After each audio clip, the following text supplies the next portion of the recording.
Bonjour, donc je suis Luc Dursault, je suis président du groupe Atempo Wuxo. C'est un groupe constitué de 3 entités, Wuxo, Atempo et Nextino, les 3 entités du groupe. Est-ce que vous pouvez nous résumer très brièvement quelles sont les activités d'Atempo Wuxo aujourd'hui?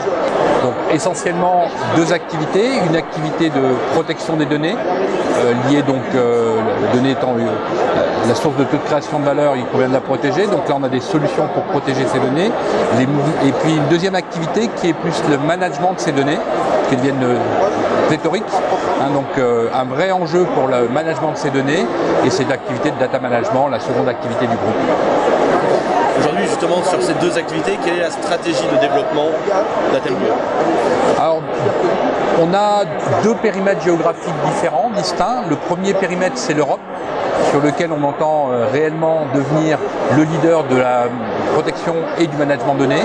Et puis, il y a en dehors des frontières de l'Union, là, on cherche vraiment à être parmi les plus gros acteurs du data management, puisque dans la protection des données, on a des concurrents américains ou des concurrents chinois ou israéliens qui sont également très présents. Donc là, on essaie de se différencier sur la partie management de ces très gros volumes de données, sur des verticales métiers, et ne pas être un acteur généraliste comme on peut l'être en Europe.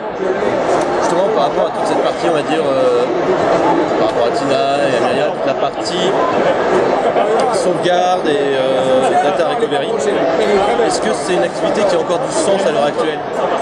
Alors, je dirais malheureusement pour nos clients, plus que jamais, on a une pandémie cybercriminelle qui fait que les attaques ont doublé en impact, en intensité et même en sophistication. Et dans l'écosystème de la cybersécurité, la partie sauvegarde et disaster recovery s'est un peu imposée comme le dernier rempart contre ces attaques cybercriminelles. Donc en ce sens, oui, elle a toute sa place.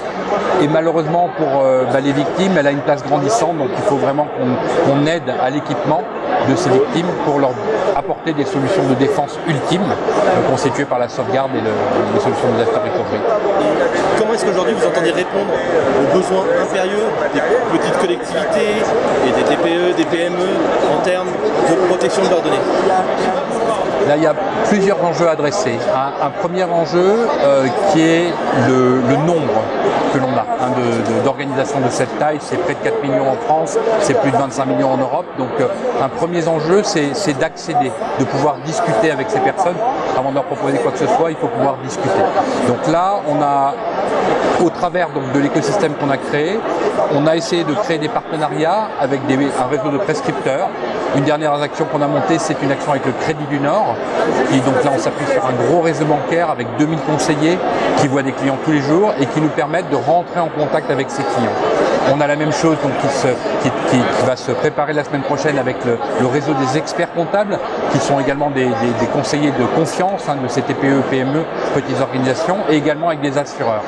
Donc là, l'idée, c'est de multiplier les réseaux de prescription pour avoir une capillarité forte et avoir l'occasion de dialoguer avec cette communauté. Ce qu'on ne pourrait pas faire en approche directe avec nos commerciaux ou avec nos conseillers ou avec nos experts cyber.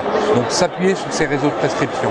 Deuxième chose, s'assurer, une fois qu'on a pu dialoguer, de pouvoir mettre le client en face d'un partenaire qui va offrir la réponse adaptée. Et donc là, c'est pareil, il faut un réseau extrêmement dense.